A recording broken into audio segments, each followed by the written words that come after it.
বছরে দেবে October December 19-এ তার একটা খবর ছাপিয়ে বলছে যে গোটা বিশ্ব জগতের মানুষের সংখ্যা 800 কোটি। কত কোটি? আর 800 কোটি মানুষের মধ্যে ধর্ম আছে প্রায় 4,500। কতগুলো? একটা দুটো ধর্মের নাম নয়। আমি আপনি কয়টা ধর্মের নামই বা জানি? আমরা হিন্দু, মুসলিম, বৌদ্ধ, জৈন, ইহুদি, খ্রিস্টান 8, 10, 15, 20টা ধর্মের নাম আমরা ঠিকভাবে বলতে পারবো না। অথচ গোটা বিশ্ব জগতে 800 কোটি মানুষ প্রায় 4,500 তা ধর্মকে পালন করে থাকে এবং তারা বিশ্বাস করে, এবং এই ধর্মের অনুসারী ফলোয়ার পৃথিবীতে এখন বিদ্যমান আছে। আর এতগুলো ধর্মের মধ্যে 3টে ধর্ম গোটা বিশ্ব জগতে রাজত্ব করছে। সমগ্র গোটা বিশ্ব জগতে যতগুলো ধর্মের মানুষ আছে সবচেয়ে বেশি কোন ধর্মের মানুষ? খ্রিস্টান। তারা গোটা বিশ্ব জগতে আছে 230 কোটি। 2, আমরা হতভাগা মুসলমান। আমাদের পরিসংখ্যান গোটা বিশ্ব জগতে আমরা এখন আছি প্রায় 170 থেকে 180 কোটি। পৃথিবীর তৃতীয় বৃহত্তর ধর্মের নাম হচ্ছে হিন্দুইজম, তবে সনাতন ধর্ম। তাদের পরিসংখ্যান প্রায় 120 থেকে 130 কোটি। এছাড়া কিছু জৈন আছে 50 লক্ষ, ইহুদি আছে 1.5 কোটি, বুদ্ধিস্ট আছে প্রায় 17 কোটি, অ্যাথিস্ট আছে প্রায় 25 কোটি। তো মোটামুটি গোটা বিশ্ব জগতে 3টে ধর্ম আছে। কয়টা? কথা বলেন। 3টে ধর্ম আছে।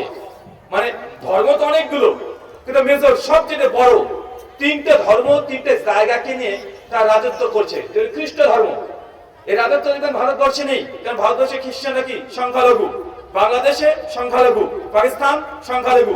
তাদের রাজত্ব কোথায়? ইউরোপ কান্ট্রি গুলো, তাদের ওয়েস্টার্ন কান্ট্রি, পশ্চিমা বিশ্ব, তাদের রাজত্ব আছে না নাই? 2, আরেকটা ধর্ম ইসলাম। ইসলাম রাজত্ব করছে পশ্চিমা বিশ্ব নয়, বরং ইসলাম রাজত্ব করছে মধ্যপ্রাচ্যে, middle east, Saudi, Dubai, Kuwait, Qatar, Malaysia, Indonesia, সবগুলো সংখ্যাগরিষ্ঠ মুসলিম রাষ্ট্র নয়, সংখ্যাগরিষ্ঠ মুসলিম রাষ্ট্র। আর পৃথিবীর তৃতীয় ধর্ম যে সনাতন হিন্দু ধর্ম, যে রাজত্ব করছে ভারতবর্ষে। কোথায়? কোথায়? এই ভারতবর্ষ, এই পাশে নেপাল। শুধুমাত্র ভারতবর্ষে ধর্মটার মানুষগুলোকে খুঁজে পাওয়া যায়। এছাড়া পৃথিবীর অন্য জায়গাতে যতগুলো হিন্দু বা সনাতনীরা আছে তারা বংশসূত্রে তারা কেউ সেই দেশের রাষ্ট্র নাগরিক নয়, বরং ভারত থেকে তারা ওই জায়গাগুলোতে গিয়ে তার ধর্মটিকে পালন করছে। এই 3টে ধর্ম গোটা বিশ্ব জগতে রাজত্ব করছে। করছে না? করছে কি করছে না? গোটা বিশ্ব জগতে রাজত্ব করছে। এখন গোটা বিশ্ব জগতের সবচেয়ে যে জিনিসটা নিয়ে বেশি ঝামেলা, সে যে ধর্ম নিয়ে। কি নিয়ে? ধর্ম নিয়ে এখন মারামারি লাগছে না, ধর্ম নিয়ে দ্বন্দ্ব লাগছে না। কেননা প্রত্যেকে মানুষ তারা বিশ্বাস করে সে যে ধর্ম পালন করে এই ধর্মটা শ্রেষ্ঠ। বিশ্বাস করে কি করে না? শোনেন, এখানে এতগুলো মানুষ বসে আছেন, এখন আপনাকে যদি আমি প্রশ্ন করি যে ভাইজান আপনি যে মুসলমান, কেন মুসলমান? কারণ কি বলেন তো? আপনি কেন মুসলমান? কেন আপনি হিন্দু না? কেন আপনি খ্রিস্টান না? গোটা বিশ্ব জগতে যদি সবচেয়ে মডার্ন তাদেরকে বলতে হয়, তারা কারা? ইহুদি আর খ্রিস্টান। তারা গোটা বিশ্ব জগতে রাজত্ব করছে জ্ঞান, বিজ্ঞান, প্রযুক্তি দিয়ে। গোটা বিশ্বের অ্যাকাউন্ট, অর্থনীতি কারা দেখভাল করছে? জিউস, ইহুদিরা। গোটা বিশ্ব জগতের টেকনোলজি এগুলো তৈরি কারা করছে? ইহুদিরা। গোটা বিশ্ব জগতে যারা ক্ষমতা আছে কারা? ইহুদি এবং খ্রিস্টান। যত টেকনোলজি দেখেন, এই যে আমাদের সামনে কতগুলো মোবাইল আছে, মোবাইলের যে মাইক্রোসফট, এই মাইক্রোসফট কোম্পানির মালিক কে? একজন খ্রিস্টান। আমরা ক্যামেরা ব্যবহার করছি, ক্যামেরা লেন্স কারা আবিষ্কার করছে? ইহুদি। আপনি বিজ্ঞান ও প্রযুক্তি যত জায়গায় যাবেন, আল্ট্রাসোনোগ্রাফি দিয়ে শুরু করে মেডিকেল সেক্টরে যতগুলো আছে 70% চিকিৎসা বিজ্ঞানের তারা আবিষ্কার করেছে। করেছে না? গোটা বিশ্ব জগতে তারা সমস্ত কিছু দখল করে গেছে। তারপরেও আমরা যে কোটি কয়েক মানুষ আছি যারা মুসলিম দাবি করছি, এখন আপনাকে যদি প্রশ্ন করা হয় ভাই আপনি কেন মুসলিম, একজনকে উত্তর দিতে পারবেন? বলেন। আরে বাবু উত্তর দিতে হবে। আমার কথা বুঝে যায় না? আমার কথা শুনতে পাচ্ছেন? শোনেন, আমি একা একা আলোচনা করতে পারি না। আমার প্রত্যেক আলোচনাতে আপনাকে প্রশ্ন করবো, আপনাকে অ্যান্সার করতে হবে। পারেন তো ইনশাআল্লাহ? কথা যখন আমি বলবো আপনারা কেউ কথা বলবেন না। শোনার সময় একদম খরগোশের মতো কান খাড়া করে শুনবেন, আর যখন জবাব জিজ্ঞাসা করবো বাঘের বাচ্চার মতো হুঙ্কার দিয়ে জবাব দিতে হবে। পারবো তো ইনশাআল্লাহ? আপনাদের খুব বেশি সময় নষ্ট করবো না ইনশাআল্লাহ, কেননা আপনাদের সময় অনেক দাম। অনেক কাজ ফেলে তুই, অনেক রকমের কাজ ফেলেতে এখানে এসে বসে আছেন। অনেক মানুষ তো রাস্তায় ঘোরাঘুরি করছে, মানে তাদের দাম আছে সময়ের, আমি ওই জন্য আপনারও দাম আছে, তাই বেশি সময় নেব না। কিছু জিনিস গোটা বিশ্ব জগতের সম্পর্কে আপনার ধারণা দেওয়ার জন্য আজকে আমি এখানে এসেছি। মুসলিম উম্মার অধঃপতনের কারণ কেন আমরা গোটা বিশ্ব জগতে আজকে মুসলিম জাতি আমরা মার খাচ্ছি, অত সংখ্যায় আমরা 180 কোটি, মোটে আমরা কম না, সংখ্যায় কম, কথা বলেন। ভারতবর্ষের মুসলমানের সংখ্যায় কম, সংখ্যা লঘু আমরা, কিন্তু গোটা বিশ্ব জগতের ছাপা তখন মুসলমান সংখ্যা গরিষ্ঠ রাষ্ট্র আছে। যদিও ভারতবর্ষের মুসলমানের সংখ্যা কম হলেও প্রায় 37 কোটি আমরা ভারতবর্ষের মুসলমান আছি না নাই? বাংলাদেশ সংখ্যাগরিষ্ঠ মুসলমান, পাকিস্তান সংখ্যাগরিষ্ঠ মুসলমান, কিন্তু পাকিস্তানের সংখ্যাগরিষ্ঠ মুসলমান হলেও পাকিস্তানের মুসলমান আছে মাত্র 20 কোটি। বাংলাদেশ সংখ্যাগরিষ্ঠ মুসলমানের রাষ্ট্র হলেও বাংলাদেশের মুসলমান আছে 15 কোটি। কিন্তু আমার দেশ ভারতবর্ষ, আমরা সংখ্যা লঘু, তারপরেও আমরা 37 কোটি, মানে দুই দেশে যা আছে আমরা ভারতবর্ষে একাবিশে আছে না নাই? ইন্দোনেশিয়ায় মুসলিমরা 99% মুসলমান, তারপরেও ইন্দোনেশিয়ায় যত মুসলমানের জনগণ তার যত ভারতবর্ষে মুসলমানের সংখ্যা বেশি। এমনকি সৌদি আরবের চাইতে আমাদের ভারতবর্ষে মুসলমান জনগণ নাই, আমাদের সংখ্যা বেশি। বেশি কি বেশি না? তো এত আমরা মুসলমান 180 কোটি হওয়ার পরেও ওরা বিশ্ব জগৎ আজকে মুসলমান মার খাচ্ছে। সব জায়গাতে মুসলমানকে আজকে ডিমোলাইজ করার চেষ্টা করা হচ্ছে, হচ্ছে কি হচ্ছে না? এখন আপনাকে বুঝতে হবে আপনি কেন মুসলমান। আমরা মুসলিম এই কারণে আমরা মার খাই, আমি মুসলিম এই জন্য আজকে আপনার SIR নাম চলে আসছে না কেন? মুসলমান এই জন্য। আপনি যদি নাস্তিক হয়ে যান, দেন আপনার সে গলায় গলায় পীড়িত হয়ে যাবে, তাদের ভয় কি হয় না? কিছুদিন আগে দেখলেন না মিডিয়া চ্যানেলে একজন ডুপ্লিকেট দাড়িওয়ালা পরে টেনে টেনে ছেড়ে ছেড়ে দেখাচ্ছিল, রাষ্ট্রবাদী মুসলমান দেখাচ্ছিল না? কি একটা নাম যেন মতিয়ার। কারণ ওই বেচারা ও বুঝে নিয়েছে যদি এদের কাছ থেকে কিছু খেতে হয় তো ইসলামের বিদ্বেষ প্রচার করো, দেব তোমাকে কোলে তুলে জামাই বাবার মতো আদর করবে, দুলা ভাইয়ের মতো আদর করবে। মানে দেখবেন তারা নাস্তিক তাদের সঙ্গে বন্ধুত্ব করে, ইসলাম ত্যাগ করে দেয়, তাদের সঙ্গে শত্রুতা থাকে না, বন্ধুত্ব হয়ে যায়। কিন্তু আমার সঙ্গে আপনার সঙ্গে শত্রুতা কেন? আমরা মুসলমান এই জন্য। অন্য কোনো কারণ আছে? কোনো কারণ আছে? অন্য কোনো কারণ নাই। মুসলমান এই যে মুসলমান আমরা, এই জন্য যদি শত্রুতা তৈরি হয়ে যায়, আমাদের গোটা মুসলিম জাতিকে জানা উচিত যে তারা যে চক্রান্ত করছে আমাদেরকে কিভাবে তাদের সাথে ডিল করা উচিত, তারা যেভাবে একটা করছে কিভাবে আমরা কাউন্টার করতে পারি। যদি আপনি না জানেন, আজকে দেখেন উড়িষ্যাতে মুসলমান কাজ করতে যাচ্ছে, নাম যেমন শুনছে মুর্শিদাবাদ, মার খাচ্ছে কি খাচ্ছে না? এটা তো ভারতবর্ষে কিছু প্রেক্ষাপট বললাম আপনাকে। ফিলিস্তিনে দীর্ঘ 2 বছর ধরে ইহুদিরা মুসলিমদের রক্ত নিয়ে খেলা করছে কি করছে না? হাজার হাজার, কমপক্ষে 20,000-এর উপরে বাচ্চা বাচ্চা শিশুকে তারা হত্যা করেছে। ওরা বিশ্বের মিডিয়া যারা মানবতা অধিকারী দাবি করে, মানব অধিকারের লাইনকে নিয়ে যারা বেশি গর্ব করে, গর্ববতী হয়ে যায় পশ্চিমা বিশ্ব, তারা কিন্তু আজকে কেউ মুখ করে বলে না যে মুসলমানের সঙ্গে যে ফিলিস্তিনে যে জেনোসাইড হচ্ছে, বাচ্চা ছেলেদেরকে হত্যা করছে, আজ পর্যন্ত পৃথিবীর সমস্ত মানুষগুলো স্টপ কেন? কারণ মুসলমান মরছে।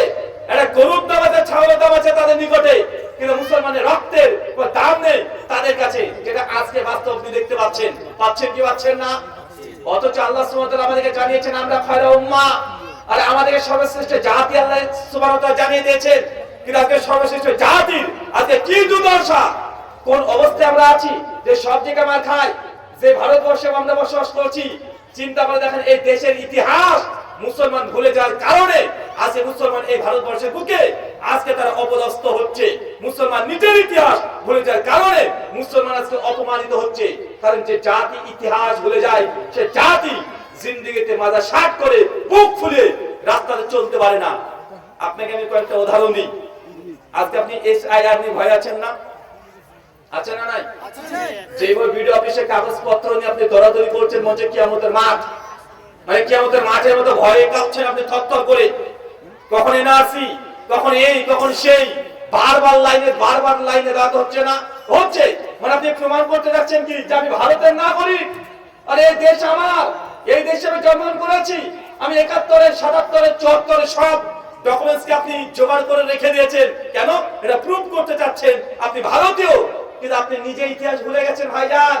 যে ভারতের মাটিতে আজকে আপনার এই দুর্দশা, এই ভারতবর্ষের ইতিহাস বলছে মুসলমানরা ভারতবর্ষে 800 বছর ক্ষমতায় ছিল। কত বছর? 1-2 বছর নয় তো, 800 বছর। এটা মোটেও সংখ্যায় কম না। এত লং টাইম কোন ব্যক্তির ক্ষমতা থাকতে পারে না। 800 বছর মুসলমানরা যখন ক্ষমতায় ছিল, এরপর ব্রিটিশ তথা ইংরেজরা মুসলমানের কাছ থেকে ক্ষমতা কেড়ে নিয়েছিল। তারা রাজত্ব করছে ভারতবর্ষে 190 বছর। কত বছর?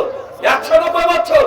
তারপরে ব্রিটিশদের সঙ্গে লড়াই করে, যুদ্ধ করে ভারতবর্ষ থেকে যত ইংরেজ ব্রিটিশকে তাড়িয়ে দিয়েছে মুসলমান। এরপর মুসলমানের এই ক্ষমতা পাওয়ার এখন চলে গেছে মুশরিকদের হাতে। কাদের হাতে? তাতে পেয়েছে মাত্র 75 বছর। মানে মুসলমানের কাছে ক্ষমতা ছিল, এরপর খ্রিস্টানদের কাছে গেল, এখন এসেছে হিন্দুদের কাছে। মানে পর পর ক্ষমতার পরিবর্তন হচ্ছে কি হচ্ছে না? আমার একটা প্রশ্ন ভাইজান, এই দেশে আমরা 800 বছর রাজত্ব করেছি, যদিও আমাদেরকে রাজত্ব থেকে আমাদেরকে অনেকে অপমান করে। কি করে? যে মুসলমান যারা মুঘল ছিল, সম্রাট আকবর, বাবর, অরঙ্গজেব, এরা অমুসলিমদেরকে জোর করে কালিমা পড়ে মুসলমান করিয়ে নিয়েছে। ভাই বলে কি বলে না? আবার বলে যে মুসলমান মানে আমাদের এই দেশে তারা এসে জোর করে কবজা করে তরবারি দিয়ে মানুষকে ধর্মান্তরিত করেছে। বলে কি বলে না? হাজার অভিযোগ। কিন্তু মুসলমানের বাচ্চা না ধর্ম জানে না, ভারতের ইতিহাস জানে না, আপনি ইসলামের ইতিহাস জানেন না, বিজ্ঞান না, সায়েন্স কিচ্ছু জানেন না। আপনার কাজ শুধুমাত্র দিন গেলে 500 টাকা কিভাবে ইনকাম করবো, ইনকাম হয়ে গেলে মুসলমান বাচ্চা খুশি হয়ে যায়। তার জন্য আজকে আপনি এই রাজ্য থেকে বাইরের রাজ্যে গেলেও আজকে আপনাকে মার খেতে হয়। ভয় কি হয় না? শোনেন, এই দেশ আমাদের। এই দেশ আমরা 800 বছর ক্ষমতায় ছিলাম। আমরা এই দেশে উড়ে এসে ঝুলে বসি নাই। আমাদের 800 বছরের ইতিহাসে ভারতবর্ষের মধ্যে এখনো জড়িয়ে আছে। তাই কেউ যদি আমাদেরকে বলে দেয় যে না তোমরা বহিরাগত, তোমরা পাকিস্তানে চলে যাও, তোমরা দেশের নাগরিক না, এটা হতেই পারে না। এটা আপনাকে তাদের এই জাহেলিয়াত মূর্খতাকে যদি জবাব দিতে হয়, জ্ঞান লাগবে। কি লাগবে? জ্ঞান লাগবে। ভারতে বাস করছে, ভারতের জ্ঞান অর্জন করতে গেলে নিজের বাপ দাদার ইতিহাস করতে হবে। কারণ ভারতের ইতিহাস মানে আমাদের 800 বছর শাসন করছে মুসলমান, তাদের ইতিহাস পড়তে লজ্জা লাগবে নাকি? বুঝেন না মনে হয়? আরে ভারতের ইতিহাস মানে কাদের ইতিহাস? ভারতের ইতিহাস মানে তো মুসলমানের ইতিহাস। তারা 800 বছর ক্ষমতায় ছিল। মোহাম্মদ বিন কাসেম, আচ্ছা বলেন তো প্রথম ভারতবর্ষে মুসলমান কে এসেছে? আচ্ছা বলেন তো ভারতবর্ষের প্রথম মসজিদের নাম কি? বলেন। ভারতবর্ষের প্রথম মসজিদের নাম কি? চেরুমান জামে মসজিদ। এই মসজিদটা কোথায় আছে? কেরালায়। আরে বাংলার মুসলমান অনেকে কেরালায় যান, ওখানে গিয়ে দেখে আসেন নাই? এটা ভারতবর্ষের বুকে প্রথম মসজিদ। কখন মসজিদটা তৈরি হয়েছে? যখন আল্লাহর নবী জীবিত ছিলেন। কিভাবে তৈরি হলো? ইতিহাস কি? আল্লাহর নবী যেই দিন মক্কাতে আবু জাহেল, আবু লাহাব, উতবা, সাইবা সবাই এসে নবীকে বলছে, আরে তুমি নাকি নবী, আর তুমি যদি নবী হও তো মুসা যেমন সাগরকে 2 ভাগে ভাগ করেছিল লাঠির ঠোকা দিয়ে, তুমি যদি সত্যি নবী হও মুহাম্মদ সাল্লাল্লাহু আলাইহি সাল্লাম, তাহলে ওই আকাশে চাঁদকে 2 ভাগে ভাগ করে দেখাও। এই দাবি কারা করেছিল? এই দাবি কারা করেছিল? সেই সময়কার কুরাইশের নেতারা। তারা এই দাবি যখন করলেন, আল্লাহ নবী আলাইহিস সালামের সঙ্গে সঙ্গে তিনি তার হাতের ইশারা দিয়ে শাক্কুল কামার চাঁদকে 2 ভাগে ভাগ করেছেন। কোরআন মাজিদে সূরা কামার আয়াত নম্বর 1, 2, 3 পর পর বিস্তারিত বর্ণনা পাওয়া যায়। সেই বুখারীতেও হাদিস নাম্বার 3557, কিতাবুল আম্বিয়া মুজিজা অধ্যায়ে এই হাদিসগুলো একাধিকভাবে বর্ণনা আছে। ইবনে আব্বাস, আবু হুরায়রা, জাবির বিন আব্দুল্লাহ, অনেক সাহাবী থেকে আল্লাহর নবী সেই রাতে যখন তিনি চাঁদকে 2 ভাগে ভাগ করেছে, ওই সময়তে আমাদের ভারত তথা আমাদের ইন্ডিয়া, কেরালা, শোনেন কেরালা আর ভারত খুব, কেরালা আর সৌদি আরব খুব বেশি দূরত্ব না, মাঝখানে একটা সাগর। কি কথা বলেন? আচ্ছা যেই দিন সৌদি আরবে রোজা রাখে শুরু করে, সেই দিন কেরালাতে রোজা রাখে কি রাখে না? কেন? কারণ সৌদিতে চাঁদ দেখা গেল, কেরালাতে চাঁদ দেখা যায়। কেন? সৌদি আরব আরব সাগর পার করলে সৌদি আরব পড়ে যায়। তাই সৌদি আরবের প্রকৃতি, আবহাওয়া আর আমাদের ভারতের কেরালার প্রকৃতি, আবহাওয়া অনেকটাই 70% সিমিলার, মানে সাদৃশ্য রাখে। তো আল্লাহ নবী যেই রাত্রিতে চাঁদকে 2 ভাগে ভাগ করে তিনি এই মুজিজা, মিরাকেল, সাইন, অলৌকিক ঘটনা দেখাচ্ছিলেন, সেই দিনই আমাদের ভারতবর্ষের বুকে একজন রাজা, হিন্দু রাজা, তিনি মন্দিরের ছাদে উঠে তিনি চন্দ্র দেবতার পুজো করতেন, চন্দ্র দেবতাকে নমস্কার করছিলেন। কেন আজকে যোগীজি করে না? সূর্য নমস্কার করে না? কারণ হিন্দু দাদার মধ্যে চাঁদকে তারা পুজো করে, তারা সূর্যকে পুজো করে। সেই রাত্রিতে চাঁদকে তিনি প্রণাম করার জন্য উঠেছেন। যেমন চন্দ্রকে তিনি প্রণাম করতে গেছেন, হঠাৎ তার দৃষ্টিগোচর হয়েছে, সে দেখতে পেয়েছে যে চাঁদটা দুই ভাগে ভাগ হয়ে ছিটকে পড়ে গেল। উনি তখন অবাক হয়ে গেছেন যে চাঁদ দুই ভাগে ভাগ কেন হলো, কিভাবে হলো। পরবর্তী সময় মনে করছেন আমার দৃষ্টির ভ্রম হয়েছে, চোখের ভেলি গিরে গেছে মনে হয়, অতটা গুরুত্ব দেয়নি। কিন্তু মনে করলো চাঁদ তো মনে হলো দুই ভাগে ভাগ হয়ে গেল, হঠাৎ করে চাঁদ নেই, আকাশে ছিটকে পড়ে গেল। কিন্তু তিনি মনে করছেন যে চোখের ভেলকি বা তোমার দৃষ্টির ভ্রম হয়েছে। তিনি সেই রাত্রিতে অত কিছু মনে করেনি। কিন্তু ভারতবর্ষে আরবরা আগে থেকে ভারতে আসতো। আল্লাহর নবী যখন নবুয়ত পায় নাই, তার আগেও ভারতবর্ষে সৌদি আরবের মানুষরা ভারতবর্ষে আসতেন, আর ভারতের মানুষ সৌদি আরবে যেতেন। কেন, কি করতে যেতেন? ব্যবসার জন্য। কিসের জন্য? এইটা আসলে জানেন, একটু জানেন, কষ্ট হলে একটু জানেন। অনেক নামাজ, রোজা, হজ, যাকাত আলোচনা প্রচুর করেছি। ইউটিউব খুললে হাজার হাজার আমাদের বক্তব্য পেয়ে যাবেন। হায়দার ভাই তিনিও আলোচনা করেছেন আল্লাহর আরশের নিচে কারা কারা থাকবে। আমিনুল ভাই আছেন, তিনিও হালাল হারাম বৈধ অবৈধ নিয়ে অনেক আলোচনা করবেন। কিন্তু মুসলমান নিজের জাতি সত্তাকে যদি ভুলে যান, তাহলে অনেক ক্ষেত্রে মুসলিম জাতিকে আজকে জ্ঞান বা জ্ঞান জানা না থাকার কারণে আজকে আমাকে অনেক অপদস্থ হতে হচ্ছে। হচ্ছে না? কথা বলেন, হচ্ছে। আরে এই দেশের ইতিহাস মানে মুসলমানের ইতিহাস। আরে আমার দেশকে আমাকে অপমান করবে, এটা হতে পারে না। তারা যা করছে তার আপনাকে জ্ঞান দিয়ে জবাব দিতে হবে। চলেন আবার বোঝার চেষ্টা করি। সৌদি আরব তথা আরব কান্ট্রির মানুষরা নবীর নবুয়ত পাওয়ার আগে ভারতবর্ষে আসতেন। কোথায় আসতেন? ভারতে আসতেন। কেন? কারণ ভারতবর্ষ অনেক উন্নত ছিল। সৌদির চাইতে ভারত উন্নত আগে থেকে। ইউরোপ, আমেরিকার এই দেশগুলোর চাইতে ভারতবর্ষ অনেক উন্নত ছিল। যে সময় আমেরিকা, ইউরোপ কান্ট্রিগুলোতে তারা রাস্তাতে বসে বসে তারা অন্ধকারে ঘরের মধ্যে ঘুমিয়ে থাকতো, ভারতবর্ষের মধ্যে সেই সময় জ্ঞান বিজ্ঞান চর্চা হতো। জানা আছে আপনার? লালন্দা বিশ্ববিদ্যালয়, এটা আমাদের বিহার, বিহারের লালন্দা বিশ্ববিদ্যালয় আছে না? এটা পঞ্চম দশকে, মানে আতে ১৫০০ বছর আগে, মানে নবীর নবুয়ত পাওয়ার সময়ে লালন্দা বিশ্ববিদ্যালয় ভারতবর্ষে তৈরি হয়ে গেছে। ১০,০০০ ছাত্র এখানে পড়াশোনা করতো, একটা দুইটা নয়, ১০,০০০। পৃথিবীর ৩৫টা দেশ থেকে ছাত্র পড়তে আসতো। হিয়াংশানের কথা শুনেন নাই? হিয়াংশানকে চীন থেকে একজন ঐতিহাসিক তিনি ভারতবর্ষে এসে পড়াশোনা করে গেছেন। এই আমাদের বিহার লালন্দা বিশ্ববিদ্যালয় সেই সময় এটা তৈরি হচ্ছে ১৫০০ বছর আগে। এখন চিন্তা করেন, যেই সময়তে আরবের মানুষ তারা মূর্খ ছিল। কি ছিল সেই সময়? কথা মনে বুঝেননি? নবীর নবুয়ত পাওয়ার আগের যুগে কি বলা হয়? আইমে জাহিলিয়াতের যুগ, মূর্খতার যুগ, বর্বরতার যুগ। আপনি যদি রাহিকুল মাকতুম সিরাতের গ্রন্থ পড়েন, সিরাত ইবনে হিশাম পড়েন, প্রথম খণ্ডে দেখবেন যে আল্লাহর নবুয়ত পাওয়ার আগে আরবের অবস্থা কি ছিল। আরে একটা ঘোড়ার জন্য, একটা উটের জন্য তার ৫০ থেকে ৬০ বছর তার লড়াই করেছে। একটা উটের চাবুকের জন্য ১৫০ বছর, ২০০ বছর তার লড়াই করেছে। কোন মানুষ যদি নারীর জন্মগ্রহণ করতো, তার জীবন্ত কবর দিয়ে দিত। আর বলেন এগুলো কি? চিন্তা করতে পারছেন? যখন আল্লাহ নবুয়ত পায় নাই, তার আগে আরব ছিল অন্ধকারের যুগ। তারা গরু ছাগল চড়ে তারা খাওয়া দাওয়া করতো।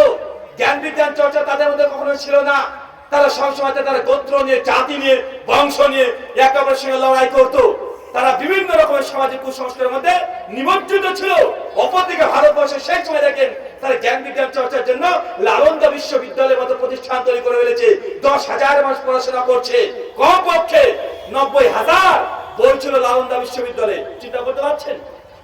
সেই সব প্রিন্ট ছাপাখানা এত ছিল না, তারপর ৯০,০০০ বই কিতাব লালন্দা বিশ্ববিদ্যালয়ে। অনেকে আবার এখানে আমরা যখন ইতিহাস গুলো বলে হিন্দু দাদারা বলে, দেখো আমরা হিন্দুরা কত তাহলে জ্ঞানী ছিলাম। না, লালন্দা বিশ্ববিদ্যালয় এটা হিন্দুদের সম্পত্তি না, এটা হচ্ছে বৌদ্ধদের সম্পত্তি। কাদের? কাদের এটা? এটা বৌদ্ধদের। বৌদ্ধদের এটা সম্পদ। তারা এখানে রাজত্ব করে, তারা জ্ঞান বিজ্ঞান চর্চা করেছে। মানে আপনাকে এতটুকু বোঝানোর চেষ্টা করছি, যে সময় ইউরোপ কান্ট্রিগুলো, আমেরিকা, ইংল্যান্ড এই রাষ্ট্রগুলো, সৌদি আরবের মতো রাষ্ট্রগুলো যখন অন্ধকারের যুগে বিরাজ করছে, ভারতবর্ষে জ্ঞান বিজ্ঞান চর্চা হচ্ছে। আচ্ছা দেখবেন ভারতে অনেক প্রাচীন মন্দির আছে না? মন্দিরের খুব সুন্দর সুন্দর মূর্তি অঙ্কন করা হয়।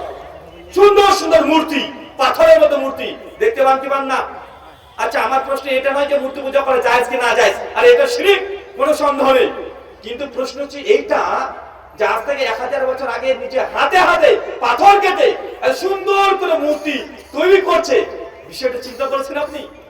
যে 1000 বছর আগে এত সুন্দর শৈলী, ভারতের শিল্প কত উন্নত। এই সময়তে সহিহ বুখারী উঠে দেখেন, স্বয়ং আল্লাহর নবী নিজে বলছেন ভারতবর্ষের সম্পর্কে। সহিহ বুখারী হাদিস নাম্বার 7513, হাদিস নাম্বার 7518, হাদিস নাম্বার 7522। আল্লাহ নবী বলছেন, একদিন বসে আছেন সাহাবী এসে, ইয়া রাসূলুল্লাহ আমার পায়ে খুব ব্যথা করছে, কিছু আমাকে পরামর্শ দিন। আল্লাহর নবী তখন বলছেন, যাও আলহিম তোমরা ভারতে চন্দন কাঠ ব্যবহার করো। এই চন্দন কাঠে 7খানা রোগের প্রতিষেধক আছে, মানে 7খানা রোগের এটা মেডিসিন। কি ভারতের চন্দন কাঠ? কথা মনে বুঝেননি? কে বলছে কথা? আমাদের নবী বলছেন আলাইহিস সালাম যে ভারতের চন্দন কাঠ ব্যবহার করো। কেন? ভারতের সেই সময়তে মেডিসিন, এই যে ঔষধপত্র আয়ুর্বেদ অটোমেটিক চলছে সেই সময়। আয়ুর্বেদ এটা আজকের নয়, এটা ভারতীয় জ্ঞানের মেডিসিন আয়ুর্বেদ। এতগুলো কথা বলার মূল উদ্দেশ্য কি জানেন? যে সৌদি আরব, আমেরিকা এই রাষ্ট্রগুলো কিছু উন্নত দেশ আজকে যারা অন্ধকারে ছিল, ভারতবর্ষে জ্ঞান বিজ্ঞান চর্চা হচ্ছে। কিন্তু যখন আল্লাহ সুবহানাহু ওয়া তাআলা সৌদি আরবে মক্কা আর মদিনাতে আসমান থেকে আল্লাহ ওহী দিলেন, এখন বলেন তো আল্লাহর জ্ঞানের সঙ্গে মানুষের জ্ঞান পারে? মানুষের জ্ঞান পারবে?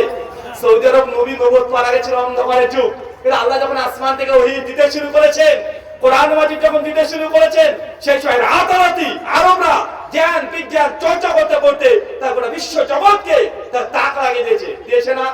তখন তারা জ্ঞান বিজ্ঞান চর্চা করেছে। আরবরা সেই সময় কোরআন মাজিদ পাওয়ার পরে এমন কোন সেক্টর নেই যে তারা সেই বিষয়ে জ্ঞান অর্জন করে নাই। আপনি কসমোলজি বলেন, আপনি ফিজিক্স বলেন, কেমিস্ট্রি বলেন, বিজ্ঞানে এমন কোন শাখা নেই যে শাখাতে আরবরা যুগের সব চাইতে 900 শতক পর্যন্ত তারা জ্ঞান বিজ্ঞানের সবচেয়ে বড় বিশ্ব জগতে তারা এগিয়ে ছিল। ছিল কি ছিল না? অ্যালজেব্রা আবিষ্কার করা করেছে। আরে মুসলমান, যত কম্পিউটার বা সোশ্যাল মিডিয়া যা দেখছেন সবগুলো চলে কিসের মাধ্যমে? অ্যালগরিদম। এটা আবিষ্কার করে কে করেছে? মুসলমান। মানে সূত্রগুলো সেই সময় মুসলমানরা দিয়েছে। কখন? যখন কোরআন মাজিদ আসছে, আল্লাহর পক্ষ থেকে ওহী আসছে, তখন আল্লাহর ওহীর জ্ঞান আর মানুষের জ্ঞান সমান হতে পারে? কথা বলেন। আরবরা রাতারাতি পরিবর্তন হয়ে গেছে। মুসলমান, আপনি এখনো বুঝেননি। তবে কিছু কিছু আমাদের ভারতের আবার সুফিবাদ আছে, পীরবাদ আছে, আছে না? এই যে আমাদের ঝাড়খণ্ডের একটা বক্তা আছে, কি যেন নাম ভুলে গেছি, ঠিক মতো বাংলা ভাষাটা বলতে পারে না, ক্ষমতাকে বলে ক্ষমতা, মানে বাংলা ঠিক বলতে পারে না, না বাংলা বলে না উর্দু বলে না উড়িয়া বলে।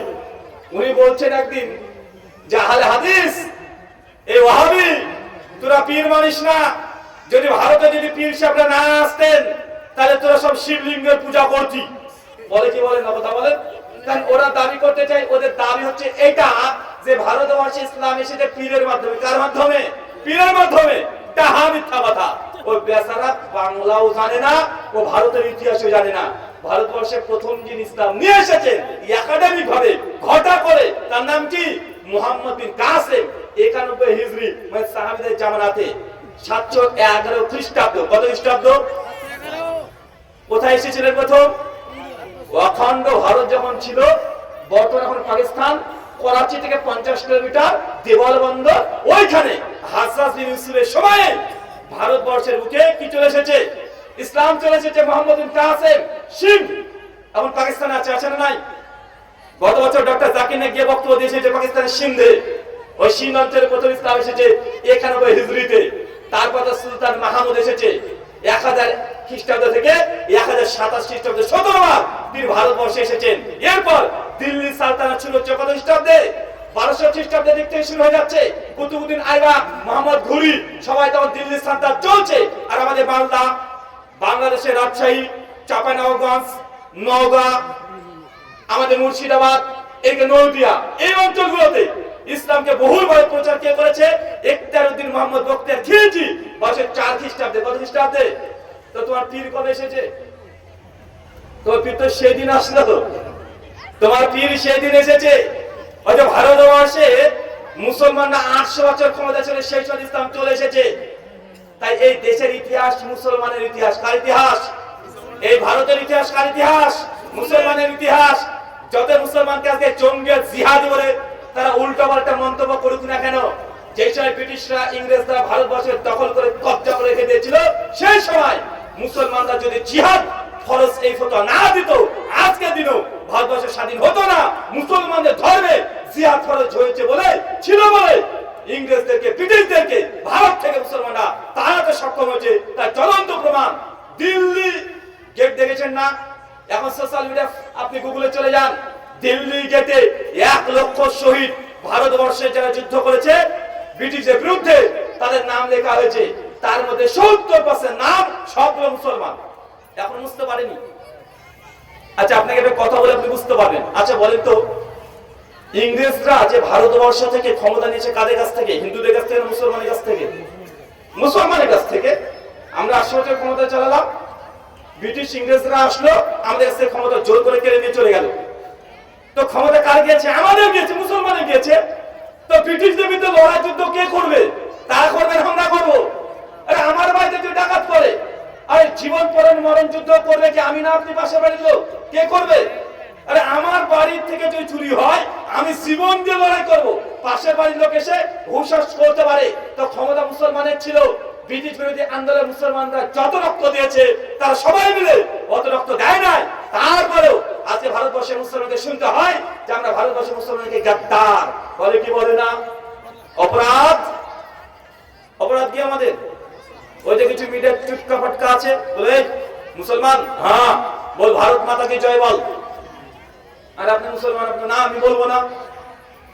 এই যে এক কথা বলে দেন, বলবো না, বলে দেখ দেখ দেখ গাদ্দার।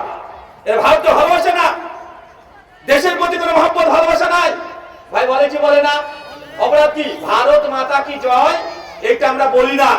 এই জন্য আমাদেরকে বলছে আমরা নাকি দেশকে ভালোবাসি না। এই জন্য আমাদেরকে বারবার গাদ্দার বলছে। এই জন্য আমাদেরকে বলছে এসআইআর করে ভারতবর্ষ থেকে তাড়িয়ে দেবে। এমন ঘোষণা আসছে কি আসছে না? আসছে। শোনেন, ভারত মাতা কি জয় এই শব্দটা মুসলমানরা কেন বলি না? মুসলমানরাও জানেন, আপনারাও জানেন না যে আপনি কেন বলেন না। একটা কথা বলি, যখন এই অভিযোগগুলো আমাদের প্রতি করে, তাদেরকে জবাব দেন। কিভাবে জবাব দেবেন? জবাব শিখতে হবে, রেডি করতে হবে। কিভাবে করবেন?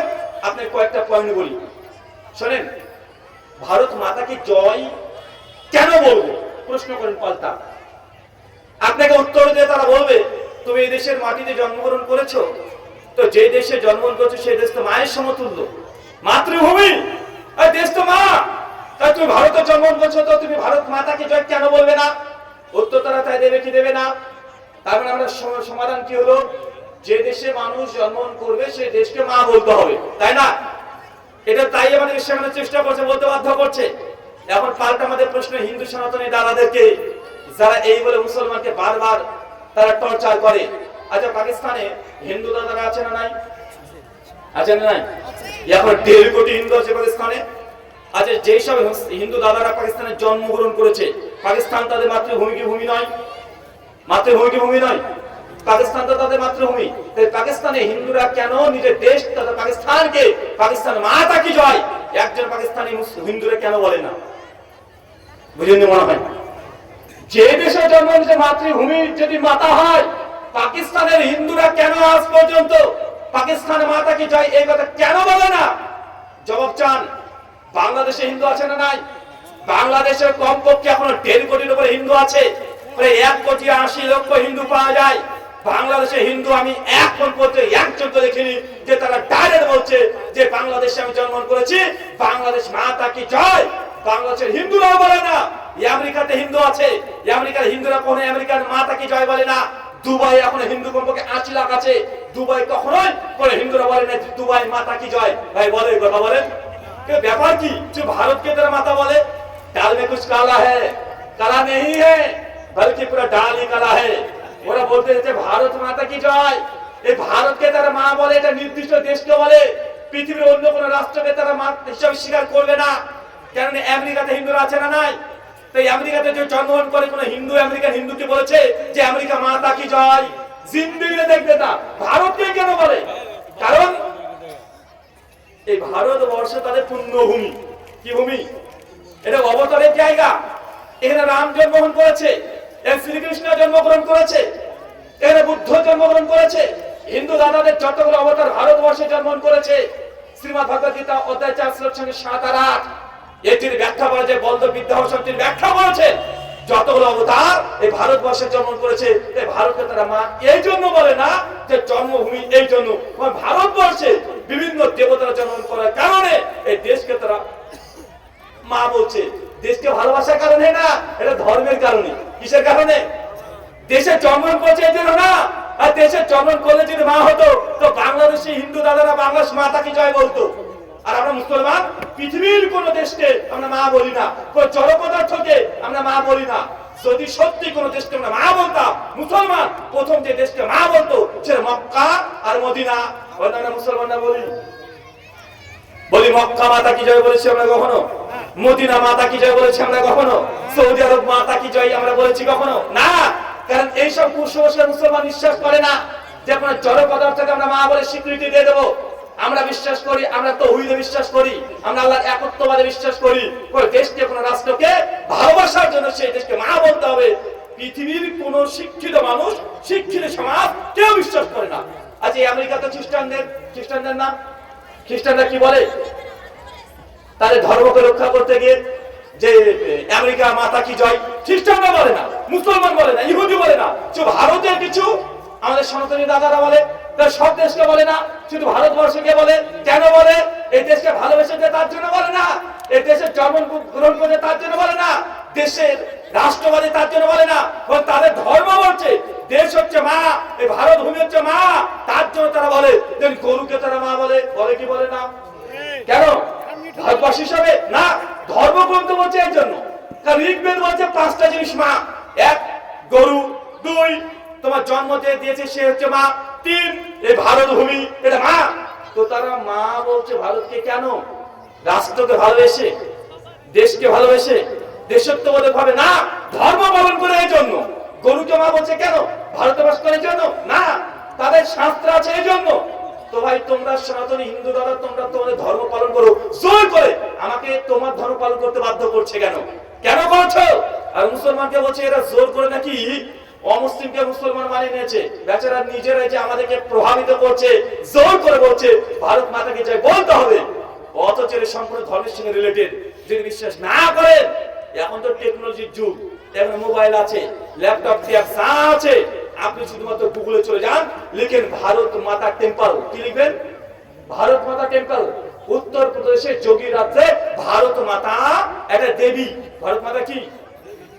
দুর্গা যেমন একটা ভগবান, লক্ষ্মী যেমন একটা ভগবান, তো দুর্গার অনেকগুলো রূপ আছে। তার মধ্যে একটা রূপ হচ্ছে ভারতের মতো ম্যাপ একা দেখবেন দেবী দুর্গা। তো তারা দুর্গা পুজোর একটা নাম হচ্ছে ভারত মাতা, সে তারা পুজো করে। এটা দেশকে নয়, ওই মূর্তিটাকে। কথা বুঝতে পারলে না মনে হয়? দেশকে না মূর্তিকে? মূর্তিকে। তো মুসলমান আমরা কি মূর্তি পূজা করি? আমরা মূর্তি পূজা করি। আর আমরা তো একত্ববাদে বিশ্বাসী, আমরা কোনো প্যাগানিজমে বিশ্বাসী নয়। তাই এটা আপনারা জানা উচিত।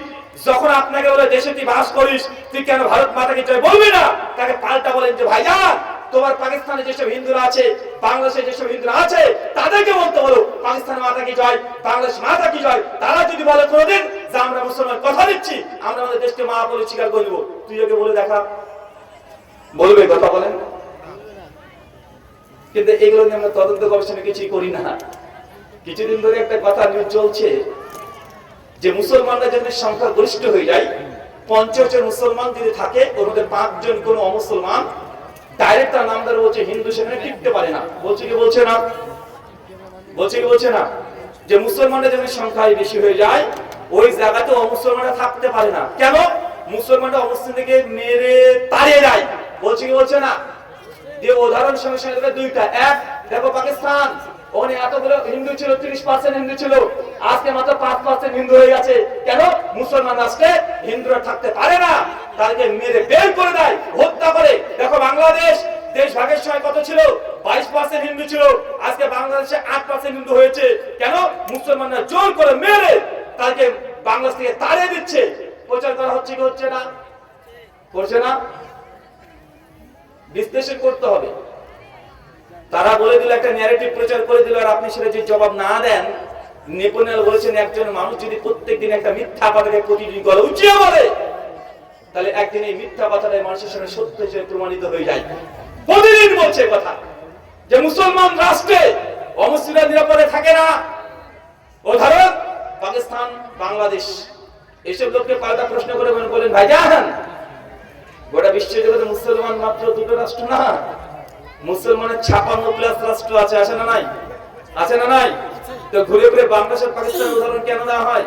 কারণ বাংলাদেশের সঙ্গে পাকিস্তানের সঙ্গে ভারতের সম্পর্ক খারাপ, রাজনৈতিক দ্বন্দ্বের কারণে, সমস্যার কারণে সব সময় দ্বন্দ্ব লেগেই থাকে।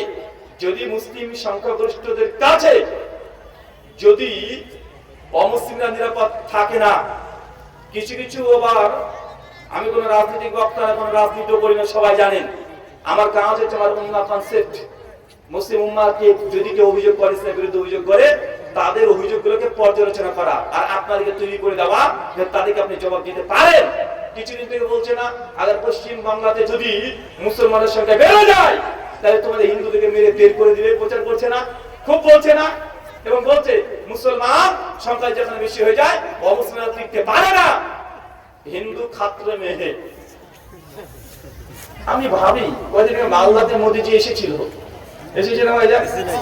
যে দেশের প্রধানমন্ত্রী, তাদের স্বরাষ্ট্রমন্ত্রী, তাদের যতগুলো এমপি আছে 90% তাদের, যে দেশের 90% নেতা মন্ত্রী ব্যবসায়ী সবকিছু তাদের, তারাই সংখ্যা 80%।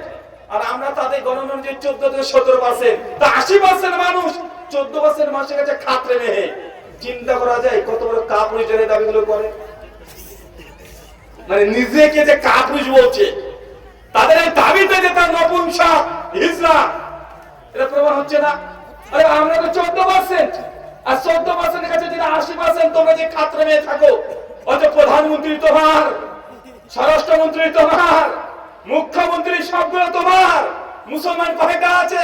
সবই তো তোমাদের, সমস্ত ক্ষমতা তোমাদের, ব্যবসা তোমাদের, আম্বানি আদানি সব তোমার। তারপরে 14% মুসলমানের কাছে 80% তারাই খাত্র মেয়ে। তো এগুলো কি মানুষ না হিজড়া? আরে ভাই, আমি বলছি না তাদের দাবি প্রমাণ করছে, এটা তাদের পরিস্থিতি প্রমাণ করছে। অথচ মুসলমান রাষ্ট্রে, চলেন একটু ঘুরে আসি, 56 ইসলামী রাষ্ট্র আছে। গত বছর আমি মালয়েশিয়াতে গিয়েছিলাম, মালয়েশিয়ার কুয়ালালামপুর ক্যাপিটাল সিটি ঘুরেছি, প্রায় 11টার মতো প্রোগ্রাম করেছি। আমি ভালো করে যে দেশে যাই সেই দেশকে আগে ঘুরি, সেই দেশের মূল সিটিগুলো, মানে ক্যাপিটাল সিটি যেটা আছে। তো মালয়েশিয়াতে গিয়ে দেখলাম মালয়েশিয়াতে 76% মুসলমান। কত পার্সেন্ট? 76%। মালয়েশিয়ার অনেকগুলো রাজ্য আছে যেখানে শরিয়া আইনকে প্রয়োগ করা হয়, শরিয়া আইন আছে। অথচ এই দেশের শরিয়া আইনের কথা শুনলে চুলকানি শুরু হয়ে যায়, হয় কি হয় না? অথচ মালয়েশিয়াতে শরিয়া আইন প্রয়োগ করা হয়েছে। 76% মুসলমান। মালয়েশিয়াতে হিন্দু আছে 7%। কত পার্সেন্ট? 7%। আজ পর্যন্ত কোন পেপার পত্রিকাতে দেখেছেন যে মালয়েশিয়াতে সংখ্যাগরিষ্ঠ মুসলমান 76% মুসলমান 7% হিন্দুদেরকে নির্যাতন করেছে, মন্দিরে ঢুকতে বাধা দিয়েছে, মন্দির ভেঙে দিয়েছে, মন্দির সঙ্গে গিয়ে সামনে গিয়ে লুঙ্গি ডান্স করেছে? দেখেছেন? কেন? ওখানে তো মুসলমান সংখ্যা বেশি, হিন্দুদের সংখ্যা 7%। তাহলে মালয়েশিয়ার মুসলমানের কাছে হিন্দু খাত্রে মেয়ে থাকার কথা ছিল, অথচ ভারতে নাকি তারা খাত্রে মেয়ে, অথচ তার 80%। আমার তো ব্রেনে ধরে না ভাই। যদি আইনস্টাইনকে নিয়ে আসেন তাও সমাধান করতে পারবে না। আচ্ছা দুবাই, ভারতবর্ষের সবচেয়ে বেশি যারা ভ্রমণ করতে যায়, বাইরে ভ্রমণ করতে যায়, সে দেশটার নাম কি জানেন? দুবাই। কোথায়? দুবাই। দুবাই কারা? দুবাই কাদের জায়গা? ওই সংখ্যাগরিষ্ঠ মুসলমান, ওই শরিয়া আইন আছে, মুসলমান সব বড় বড়, আমার চেয়ে বড় জুব্বা পরে, হাব্বা পরে, আর আমার চেয়ে বহু মুসলমান দাঁড়ায়। সংখ্যাগরিষ্ঠ মুসলিম রাষ্ট্র, ওইখানে কমপক্ষে 4% হিন্দুরা বসবাস করে দুবাইয়ে। ওখানে খ্রিস্টান আছে সংখ্যালঘু। আজ পর্যন্ত দেখেছেন দুবাই কোন মন্দিরে মুসলমান বোম মেরেছে? দুবাই দেখেছেন কোন হিন্দুদেরকে মন্দিরে ঢুকতে বাধা দিয়েছে? অথচ দুবাই হিন্দু খাত্রেমে নাই। খাত্রেমে কোথায়? ভারতে। কেন? এর 80%, আমরা 14%। গর্বে আমাদের খুব ফুলে যাচ্ছে রে ভাই। 14% কাছে তারা নাকি খাত্রেমে। আশ্চর্য। আরে খাত্রেমে তো দুবাই থাকার কথা ছিল হিন্দুদের, কারণ ওখানে 4%, মালয়েশিয়াতে 6%, আর ইন্দোনেশিয়া 98% মুসলিম রাষ্ট্র, 98%, মাত্র 2-3% মুসলমান আছে। অথচ আমাদের বড় বড় যারা নেতা আছে, যারা গর্বে গর্ভবতী হয়ে যায়, তারা আবার বলছে যে দেখো ইন্দোনেশিয়া মুসলিম সংখ্যাগরিষ্ঠ দেশ, এই দেশে রামায়ণ পড়ানো হয়, রামায়ণ চর্চা করা হয়। ভাই এরা বলেন তো গোবর না খেলে এই কথাগুলোকে ডবল স্ট্যান্ডার্ড করতে পারে না কেন বলেন তো? বলছে মুসলমান রাষ্ট্রে মুসলমান সংখ্যা বেশি হয়ে গেলে হিন্দুদের উপরে নির্যাতন হবে, হিন্দুদেরকে হত্যা করে দিবে। আবার উদাহরণ দিচ্ছে কি ইন্দোনেশিয়া, 98% মুসলমান, মাত্র 2% হিন্দু। ওই দেশে রামায়ণ পাঠ করা হয়, তাহলে কি সমাধান কি আসলো? যে মুসলমান যেখানে বেশি, হিন্দুদের নিরাপত্তা আছে তো আছে, রামায়ণও পড়া হয়, এটা মুসলিমের পক্ষে গেল না বিপক্ষে গেল? আরে আমাদের, আরে ভাই ও যে দাবি করছে তার বিপক্ষে যাচ্ছে না, এরা কোন লেভেলে মানে ডেট ওভার হওয়া জিনিস খায় আপনি চিন্তা করছেন? ডেট ওভার হওয়া নচেত এই দাবিগুলো কে করতে পারে শিক্ষিত সমাজে? আচ্ছা আপনি দেখেন পৃথিবীর আরো রাষ্ট্র আছে মুসলমান রাষ্ট্র আছে না নাই? সৌদি আরব একদম পাক্কা মুসলমান।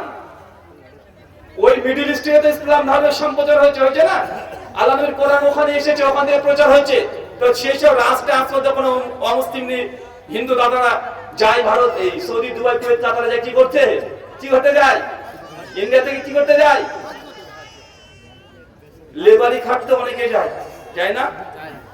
আমাদেরকে বলছে মুসলমান রাষ্ট্র মানে ফকির, মুসলমান মানে অশিক্ষিত মূর্খ, মুসলমান রাষ্ট্র মানে দেখো তারা অর্থনীতি পিছিয়ে পড়েছে। আর ঘুরে ফিরে মিডিয়া কি করে? পাকিস্তান বাংলাদেশ, পাকিস্তান বাংলাদেশ। কেন তোমার চোখে কি ঠেকেছে? ঘুরে ফিরে দুটো জায়গায় মানে কুয়ার জ্ঞান হলে যা হয়, মানে কুয়াটাকে সমুদ্র মনে করে। ওই যে মুসলমান রাষ্ট্র দেখবে আর মুসলিম শরিয়া আইন প্রয়োগ করলে সেই দেশ অর্থনীতিতে নেমে যায়। দেখো পাকিস্তান খেতে পায় না, দেখো বাংলাদেশের কি হালাত হয়ে গেছে জানো? এই দুটো জায়গাতে তুমি কুয়ার ব্যাগের মতো শুধু দেখতে পাও কেন? একটু দূরে তাকিয়ে দেখো, পৃথিবী তো ছোট নয়। এখন এআই এর যুগ, AI, chat GPT, DeepSeek, Grok, এখন এদের যুগ। মানুষকে বোকা বানানোর মতো সহজ নয়। আচ্ছা বলেন তো সৌদি আরবের টাকাকে কি বলা হয়? রিয়াল। সৌদি আরবের 1 রিয়াল সমান ইন্ডিয়ান কত টাকা? কম করে 20 থেকে 26 টাকা আপ ডাউন করে, করে কি করে না? মানে সৌদির 1 টাকা দিলে ইন্ডিয়ান কত টাকা দেবে? কমপক্ষে 22 থেকে 26 টাকা দেয়, তাই না? তো এটা তো মুসলিম রাষ্ট্র, অর্থনীতিতে পিছিয়ে না গিয়ে, হ্যাঁ? দুবাইও তো তাই। মালয়েশিয়ার টাকাকে বলা রিঙ্গিত, মালয়েশিয়ার 1 রিঙ্গিত মানে 1 টাকা সমান ইন্ডিয়ান 22 টাকা। তো ওটা তো মুসলিম সংখ্যাগরিষ্ঠ দেশ, তখন টাকার পরিমাণ ভারতের চাইতে বেশি না কম? কথা বলেন। আচ্ছা কুয়েত, মামু কুয়েত, কুয়েতের 1 টাকা মানে ইন্ডিয়ান কত টাকা? 256, 250 থেকে 300 টাকা আপ ডাউন করে। তো মুসলিম রাষ্ট্র যদি হয়, মুসলিমদের সংখ্যাগরিষ্ঠ যদি হয়ে যায়, সে দেশে নাকি জিডিপি কমে যায়, সে দেশে নাকি না খেয়ে মরে। তো কুয়েতের 1 টাকা মানে ভারতের 300 টাকা। এইসব কথা বলতে মনে লজ্জা লাগে না? আর আমি নিজের দেশকে নিয়ে গর্ব করব, কিন্তু এদের কথা শুনে যা মনে হয় বালিকার মানুষ যদি এই কথাগুলো শোনে ভাববে যে ভারতের মানুষের এত মূর্খ। কিন্তু আমরা তো তাদেরকে মূর্খ দেখতে চাই না, এর শিক্ষিত দেখতে চাই। আর নিজের দেশকে নিয়ে আমরা গর্ব করি, ফখর করি। কিন্তু এইসব খবরের নামে গোবর বলে কিছু, এরা সারাদিন ধরে এই করে হিন্দু আর মুসলমানের মারামারি লাগানোর চেষ্টা করে। বলে কি করে না? কথা বলেন। আল্লাহ সুবহানাহু ওয়া তাআলা এদেরকে তুমি বুঝার তৌফিক দান করুন, আমিন। সম্মানিত সুধী, আমি কোন রাজনৈতিক বক্তা না। যেহেতু মুসলিমদের উপর অভিযোগ আছে, জবাব দিতে হয় কি হয় না? হয় কি হয় না? আচ্ছা তো মুর্শিদাবাদের নাম শুনে আমার বাইরে গেলে একটু ভয় লাগছে আমার। কারণ যদি একবার জিজ্ঞেস করে কোথা থেকে এসেছিস, আজ মুর্শিদাবাদ, কত বিপদ রে ভাই। যদি আমরা খাতা কলমে মুর্শিদাবাদ লিখি, কিন্তু আমরা আসলে পড়ি নদিয়ার মধ্যে, মানে আমার বাড়ি থেকে 1.5 কিলোমিটার পরে ছিল হয়ে যে নদিয়া। তো ভাবছি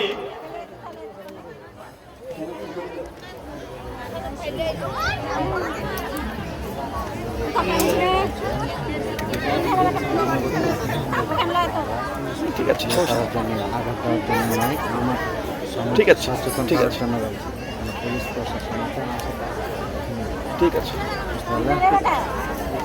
ঠিক আছে, বলে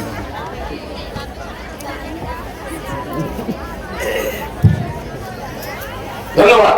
শোনেন, আমার উদ্দেশ্য এটা নয়, আমার উদ্দেশ্য কোন হিন্দু বা মুসলমানের সঙ্গে সম্প্রীতি নষ্ট হোক, এটা আমি চাই না। আমি চাই যে সত্য বলে মানুষ দুই দিক থেকে পর্যালোচনা করুক, তারা দেখুক একটা জাতিকে, একটা ধর্মকে, একটা ব্যক্তিকে, একটা গোত্রকে ডিমোলাইজ করে দিয়ে কখনো সে রাষ্ট্রকে, দেশ কখনোই চূড়ান্ত শীর্ষে স্থান যেতে পারে না। জাপানের দিকে তাকিয়ে দেখেন, জাপানের দুটো বোমা, হিরোশিমা নাগাসাকি দুটো শহরে দুটো বোম ফেলার কারণে জাপান ধ্বংস, স্তূপ ছাড়া আর কিছুই ছিল না। কিন্তু এই কয়েক বছর, মাত্র 60 থেকে 70 বছরে জাপান আজকে টেকনোলজির সবচেয়ে উন্নত। আজকে আমরা ভারতবর্ষের মানুষের জাপানে চলে যাই উল্টো ট্রেন দেখতে। জাপানকে আমরা বলি যে এই গোটা বিশ্বের চাইতে তা 50 বছর আগে আছে, বলি কি বলি না? অথচ তারা একটা সময় হিরোশিমা নাগাসাকি দুটো শহরে বোম ফেলে জাপান ধ্বংস বিশেষ হয়ে গেছে। কিন্তু আজকে দ্রুত 50-60 বছরে এত উন্নত তারা হয়েছে। কেন হয়েছে? কারণ সে রাষ্ট্রে কোনো ধর্ম নিয়ে রাজনীতি হয় নাই। এ ছোট ও বড় একটা কমিউনিটিকে নিচে দেখিয়ে আপনি সে রাষ্ট্রের মধ্যে কখনো রাষ্ট্রকে উঁচু করতে পারেন না। অবশ্যই যদি রাষ্ট্রকে যদি সঠিকভাবে পরিচালনা করতে হয়, রাষ্ট্রের যদি উন্নতি চান, রাষ্ট্রবাদী যদি হতে চান, তাহলে তার কাজ পরিবারের মতো সবার সঙ্গে ব্যবহার করা। কেউ আমার আপন, কেউ আমার সৎ না। কেউ খারাপ হতে পারে, যে খারাপ হয় তাকে বেশি সময় দিতে হয়, হয়তো হয় না। এই দেশটাকে মনে করতে হবে নিজের পরিবার। দেশের নাগরিক হচ্ছে এক একটা সন্তানের মতো, কে হিন্দু, কে মুসলমান, কে খ্রিস্টান, কে নাস্তিক। যিনি রাষ্ট্রের দায়িত্ব পালন করে সে যে দেখতে যায়, তাই রাষ্ট্র কখনো এগোতে পারে না। তার জ্বলন্ত দৃষ্টান্ত জাপান। দেখেন জাপানের সামনে, দেখেন চীন, আর চীনের জনসংখ্যা ভারতের জনসংখ্যার কাছাকাছি। তারপরে চীন পুরো বিশ্ব জগতে আজকে তার উন্নত হচ্ছে কি হয় নাই? আসসালামু আলাইকুম। দর্শক বৃন্দের উদ্দেশ্যে বলছি, ব্রাদার রাহুল হোসেনের পরে আমাদের আরো একজন বক্তা আছেন, আব্দুল করিম বিন আমিনুল ইসলাম। উনি আছেন ওপার বাংলার, যেরকম আব্দুল রাজ্জাককে আমরা চিনি, আব্দুল রাজ্জাকের ভঙ্গিতেই উনি কথা বলেন। তো ওনার জন্য আপনারা অপেক্ষা করবেন, এটা আপনাদের কাছে আমি আশা রাখছি। কেউ উঠে যাবেন না, আমাদের সভা নষ্ট করবেন না। ব্রাদার রাহুল হোসেনের পরেই উনি আসবেন আমাদের মঞ্চে। আসসালামু আলাইকুম। সম্মানিত সুধী, আমার কথা হচ্ছে, কোন রাষ্ট্রকে যদি পরিচালনা করতে হয়, রাষ্ট্রের প্রত্যেক জনগণ সন্তানের মতো দেখতে হবে। চীন গোটা বিশ্ব জগতে আজকে উন্নত হচ্ছে কেন? ধর্ম নিয়ে কোনো রাজনীতি নেই। আছে নাকি কথা বলেন? যেসব রাষ্ট্রগুলোতে দেখেন পৃথিবীতে সর্বশীর্ষ হয়ে গেছে ভারতবর্ষ। আমি আগে আলোচনাটা বললাম না, যে সময় আমেরিকা, ইউরোপ কান্ট্রিগুলো অন্ধকারে বসে বসে ঘুরে বেড়াতো, জিন্দেগিতে লাইট বাল্ব দেখেনি, সেই সময় তো অন্তত কলকাতা শহরে মানুষ লাইটে, আলো সোলা লাইটে তারা পড়াশোনা করতো। চিন্তা করেছেন? এটা ভারতের ইতিহাস। পৃথিবীর সমস্ত সভ্যতা চাইতে ভারতবর্ষের শিক্ষিত জাতি ছিল, কিন্তু এত শিক্ষিত জাতি হওয়ার পরেও ভারতবর্ষ পিছিয়ে যাচ্ছে কেন? তো কেন পিছিয়ে যাচ্ছে? মৌলিক কারণ, আমরা ধর্ম নিয়ে রাজনীতি করতে শুরু করে দিয়েছি। না, ধর্ম যারা পালন করছে ধর্ম পালন করতে যান। রাজনীতির ব্যক্তিরা যদি এই ধর্মের মধ্যে মুখ ঢোকাতে যায়, অনেকটা কি জানেন, ঠাকুর ঘরে কুকুর ডুবে দেওয়ার মতো, অপবিত্র করে ছেড়ে দিবে। তাই আমাদের হিন্দু এবং মুসলমানের প্রথম কাজ দুটো পরামর্শ। এক, যতগুলো মিডিয়া আছে, নিউজ চ্যানেল আছে, এদেরকে অবিশ্বাস করেন। কি করবেন? বিশ্বাস করবেন না। বিশ্বাস করলেই মনে হবে এই হিন্দু লোকটা আমার শত্রু, পাকা শত্রু তেমন হবে যে মিডিয়াকে যদি বিশ্বাস করে ফেলেন। আবার মনে হবে মুসলমানরা মনে করবে হিন্দুটা আমার শত্রু, আবার হিন্দুরা মনে করবে এ আমার শত্রু। কিছুদিন আগে আমি একটা ট্রেনে সফর করছি, তো রাত্রি 1টার দিকে আমি গাড়িতে উঠেছি ট্রেনে। আমার কাঁধে একটা ব্যাগ আছে, স্কুল ব্যাগ। উঠেছি, হঠাৎ করে দেখি ট্রেনের কামরা বেশ কিছু মানুষ আমার দিকে হাঁ করে তাক করে তাকিয়ে আছে, মানে আমাকে দেখে ভয় পাচ্ছে। তুমি আরো ভাবছে কি আবার একটা হুজুর ট্রেনে ঢুকে বললো, তাদের আবার ব্যাগও দেখছি বোম টোম মেরে উড়িয়ে না দেয়, মানে আমাকে দেখে ভয় পাচ্ছে। আর আমি এবার ভয় পাচ্ছি, আল্লাহ ইনি কি আমাকে জঙ্গি মনে করছি নাকি এরা, মানে আমাকে তাদের ট্রেন থেকে ধাক্কা মেরে ফেলে দেয়। মানে ও আমাকে ভয় পাচ্ছে, আমি ওদেরকে দেখে ভয় পাচ্ছি। তৈরি করে করেছে এই জিনিস মিডিয়া। কে বলছে কথা বলে? মিডিয়া। মিডিয়া কোন জায়গার একটা বিক্ষিপ্ত একটা ঘটনাকে এমন ভাবে প্রচার করে, মনে হচ্ছে যে সব জায়গাতে এই ঘটনাগুলো ঘটছে। পরে কি করে না কথা বলেন, এইগুলো ভাইলেশন করে মানুষের মধ্যে এমন ভাবে প্রতিক্রিয়া তৈরি করে দিচ্ছে, মনে করে দিচ্ছে যে হিন্দুরা হচ্ছে মুসলমান শত্রু আর মুসলমানরা হিন্দুদের শত্রু। এটা প্রমাণ করার চেষ্টা করছে। এই বাংলা স্বামী বিবেকানন্দের বাংলা, এই বাংলা রামকৃষ্ণ পরমহংসদেবের বাংলা, যিনি মন্দিরে যেতেন, গির্জাতে যেতেন, মসজিদে যেতেন, সব জায়গায় যেতেন। এই বাঙালিরা হচ্ছে মাছ ভাতে বাঙালি। মাছ ছাড়া একটা সময় তাদের কাটতে চায় না, কোনো পরব কাটে না। যতই আপনি চিৎকার মারেন না কেন, জামাই ষষ্ঠীর সমাজে ফাঁসির দোকানের সামনে 100 জন লাইনে দাঁড়িয়ে বাংলার মানুষ কি নাই? খাসির মাংস নাই। তাই এই দেশ, এই জাতি, এদিকে যদি আবারও ভারতকে যদি শীর্ষস্থানে যেতে হয়, প্রথম কাজ মিডিয়াগুলোকে কন্ট্রোল করা। তার মানুষের ব্রেন তারা করছে, মানুষকে মানে বুদ্ধিভিত্তিক ভাবে তারা মস্তিষ্ক দিক থেকে তারা এমন ভাবে ব্রেনের ওয়াশ করে দেয়, জঙ্গি তৈরি করে কারখানা তৈরি করে দিচ্ছে। আল্লাহ সুবহানাহু ওয়া তাআলা এদিকে তুমি হেদায়েত দান করো, আমিন। আমাদের মধ্যে যারা এই সমস্যার মধ্যে বিদ্যমান আছি, দ্বিতীয় আপনাদের কাছে পরামর্শ, যদি কোনো জায়গায় কোনো কিছু অভিযোগ করে, খবরদার আইন হাতে তুলে নিবেন না। কি বললাম? আইন হাতে তুলে নিবেন না। কেন? মিডিয়া ওটাই চাইছে, যে আপনাকে একটু উস্কিয়ে দিবে, আপনি একটা গাড়ি ভাঙবেন, ওরা এসে ক্যামেরা করবে, ক্যামেরা করে দিনের পর দিন তারা মিডিয়াতে দেখাবে, বলবে দেখো মুসলমান জঙ্গি, তার দেশটাকে দখল করে নিল, দেশটাকে পাকিস্তান করে নিল, দেশটাকে বাংলাদেশ করে নিল। বলে কি বলেন না? কথা বলেন। আপনি যদি কোনো ভাইলেশন করেন, তারা এটাই খুঁজছে, মানে মুসলমানকে নিয়ে তো বাজে বাজে কথা কেন বলছে? কারণ তারা চাচ্ছে মুসলমানকে উস্কিয়ে দাও, একটা দুর্ঘটনা ঘটা, এই দুর্ঘটনাকে সামনে রেখে তারা দিনের পর দিন তারা মিডিয়া নিউজকে কভার করবে, তাদের টিআরপি বাড়াবে, তারা ভোট ব্যাংক বাড়াবে। তো তাদের উদ্দেশ্যে পাওয়া দরকার সে কথা বলেন না। কদিন আগে দেখলেন না অসীম সরকার বাবু, তিনি কোরআন মাজিদকে নিয়ে একটা বাজে মন্তব্য করেছে। আলহামদুলিল্লাহ, মুসলমানরা পশ্চিমবাংলার অনেক সচেতন হয়ে গেছে, তারা কোনো ভায়োলেশনে যায় নাই, কোনো হিংসার মধ্যে প্রবেশ করে নাই। মুসলমানরা একাডেমিক ভাবে তারা সরকারি প্রক্রিয়ার মধ্যে তারা কি করেছে? জায়গায় জায়গায় গিয়ে কেস ঠুকে দিয়েছে, তারা আইনকে সম্মান রেখে তারা কেস ঠুকে দিয়েছে। এটা অনেক দামি একটা কাজ হয়েছে। তবে আমরা কি, যেহেতু আলেম মানুষ, আমরা ধর্ম নিয়ে চর্চা করি, কোরআন মাজিদ আমরা পড়েছি, আমরা বলেছিলাম অসীম সরকার বাবুকে যে আসেন আমরা একটা একাডেমিক বইতে আমরা ডিবেট করি, একটা হেলদি ডিসকাশন করি, একটা রুম আমরা ভাড়া নিই। যদি মনে হয় যে এটা সম্ভব নয়, তখন অনলাইন প্ল্যাটফর্ম হাজার হাজার মিডিয়া অনলাইন আছে না নাই? আমরা সোশ্যাল মিডিয়ার মাধ্যমে, স্ট্রিমিয়ারের মাধ্যমে, জুম মিটিং এর মাধ্যমে অনলাইন আমরা ডিবেট করি। আসলে কি কোরআন মাজিদ অমুসলিমকে হত্যা করার অনুমতি দেয়? এই শিরোনামে আপনি যা হেডিং করেছেন ওটাকে সামনে রেখে আমরা আলোচনা করি। শোনেন, এখন কোন আদর্শকে দমন করতে হলে অস্ত্র দিয়ে দমন করা সম্ভব নয়, পারবেন না। কি করতে হয়? ইন্টেলেকচুয়াল ওয়্যার, বুদ্ধিভিত্তিক লড়াই। এই যুগটা কিসের? এখন অস্ত্রের লড়াই না হয়, অস্ত্র দিয়ে লড়াই করে কোনো আদর্শকে দমন করানো যায় না। আপনি যদি হিংসা দেন, হিংসা ছড়িয়ে দেন, আদর্শকে দমন করতে পারবেন না। কি করতে হবে? বুদ্ধিভিত্তিক লড়াই করে। তারা যখন অভিযোগ করছে ইসলাম নিয়ে, পাল্টা জবাব দেন। ইসলামকে নিয়ে যখন বদনাম করছে, পাল্টা জবাব দেন। ইসলামের উপরে প্রশ্ন ছুটছে, পাল্টা জবাব দেন। যেমন আপনি জিহাদ শব্দ নিয়ে অনেক কিছু উল্টোপাল্টা মন্তব্য করছে, আপনি জিহাদ বলতে কি বুঝায় এটা খুলে বলে দেন।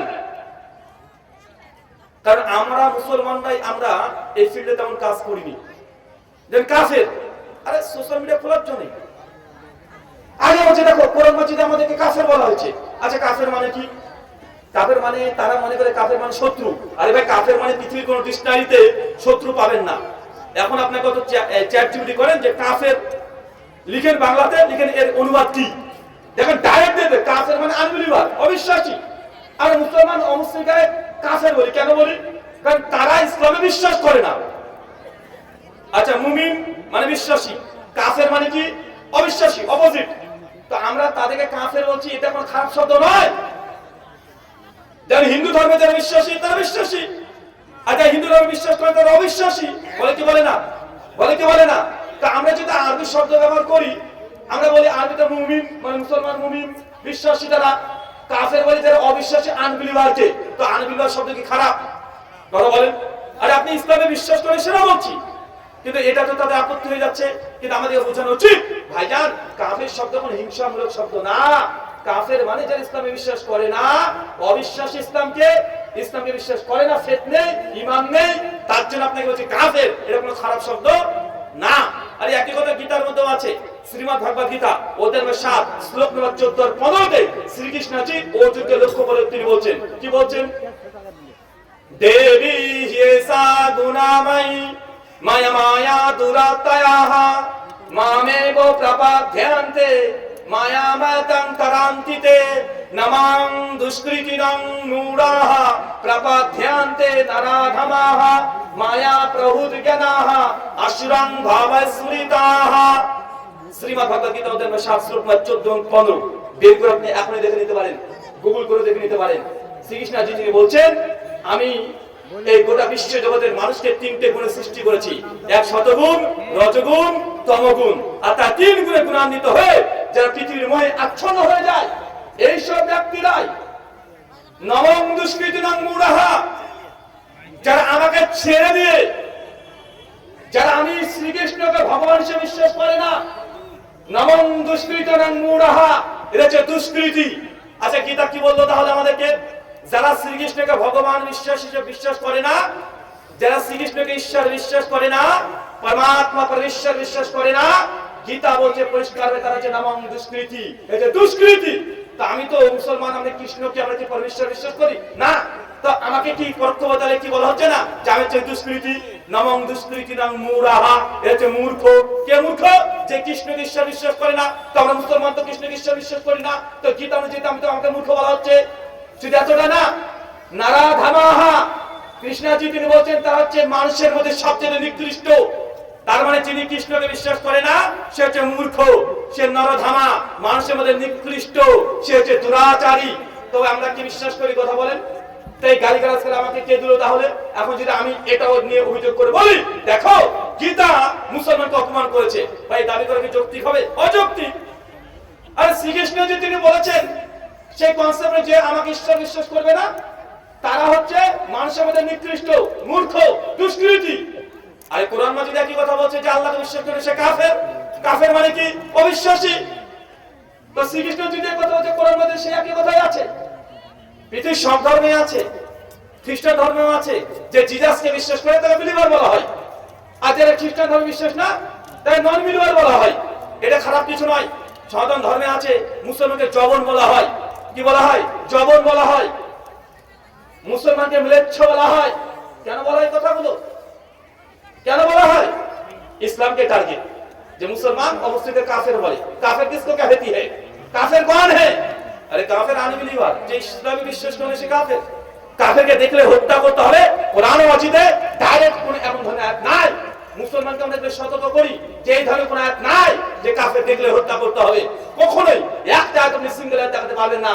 আউট অফ কনটেক্সট যদি কেউ বের করতে চায় অবশ্যই বের করতে পারবে, অবশ্যই বের করতে পারবে।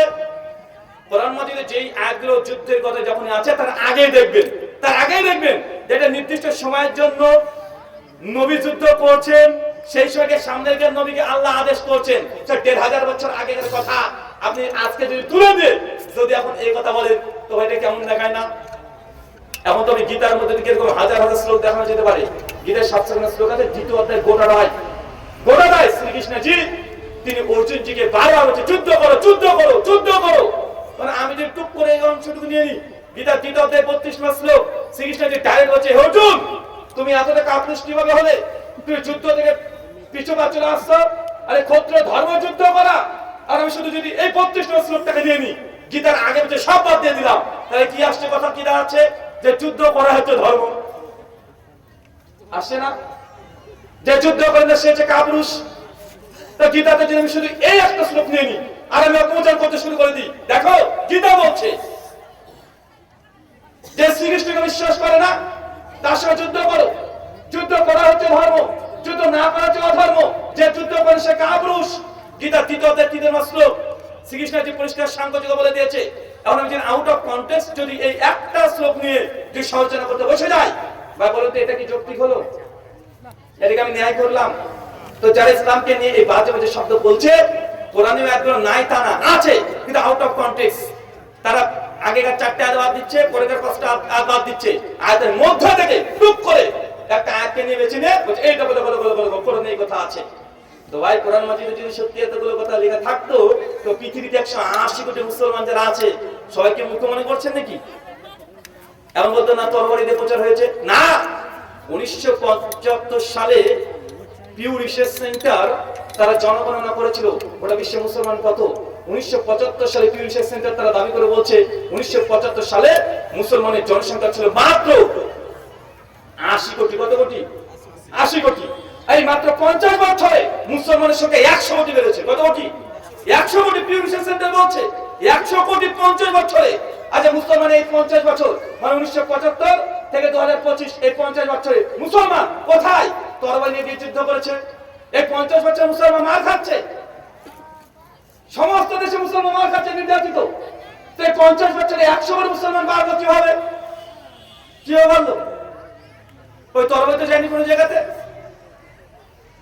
তার মানে বোঝা যাচ্ছে ইসলাম মানুষ গ্রহণ করে ইসলামকে জানা বোঝার পরে। আর কোরআন মাজিদ টুক করে একটা কথা থাকবে, আর গোটা বিশ্ব জগতে কোরআন মাজিদ চলছে। হ্যাঁ, পশ্চিমাদের সঙ্গে ইসলামের কিছু প্রবলেম আছে।